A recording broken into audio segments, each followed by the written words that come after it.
Yo, JD here, Limits, and as you can see, we're at Suzuka here today, and as usual, trying to get the best possible exit onto the start finishing straight, DRS, so as you can.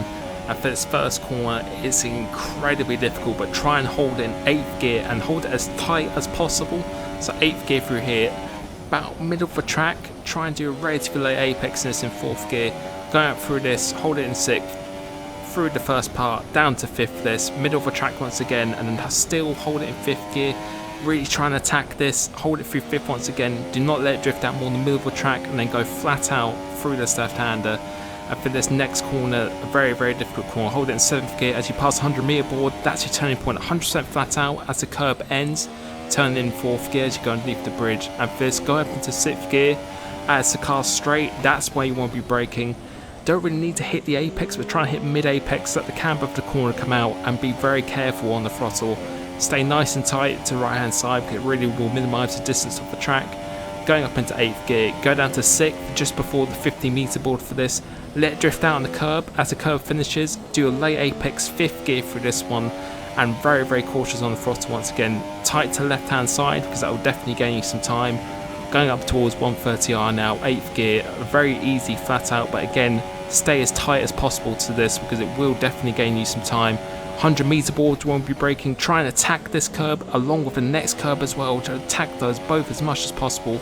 Going up through the gears, super tight to right hand side is getting the DRS, and we have done a 27.4, which was a pretty good lap because again, like with Circuit of the Americas, there are opportunities to definitely gain a lot of time through some corner cutting in the first sector and that last chicane as well, but we did that, in my opinion, really well as we're loading up the leaderboard now, and we have come P3, which I was very, very happy with, and being the likes of Noble, Finn, Orca, Evo, Finch, I was pretty happy with that, and that felt like a pretty good time because again, for the controller, I feel that's a pretty difficult track to actually get the hang of, especially in turn 1. It seems to be very, very difficult.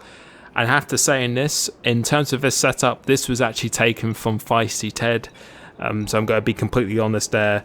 I tried my own setup and I did about I think a 5 or a 6, but with his setup I just managed to really just control myself through the corners just a lot better, and I used 2.8 wing, or he used 2.8 wing, so this is his setup completely.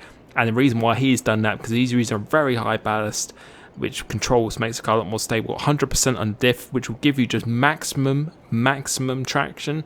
That's what that will do. It will make it very difficult to control in the corners, but that will just give you maximum traction. Top 2 to the left, bottom 2 to the right. Something similar on 2013, which will just give you the maximum turn in performance. And for this, I think he's done this really for stability in this. Using my own setup, it just felt a little bit kind of twitchy. But for this one, it did feel really stable. Despite having the high ballast, you could still really kind of attack the corners while going through it. And as he moves on to the brakes, again, this kind of makes sense to me because there's no real heavy braking zones apart from the last chicane, so you don't really need a high ballast. And 54, which is sometimes what I use, it's just when you're braking, it's very easy to change direction, the more towards the rear, and less prone to locking up as well. In terms of the pressures, in my opinion, in time trial, that doesn't really make a difference, but for him, that's what he has opted to go for. And for the weight distribution, he has put it on 10, so just maximum turning pretty much, but it's a risk of oversteer, hence why he's used 2.8 as his wings.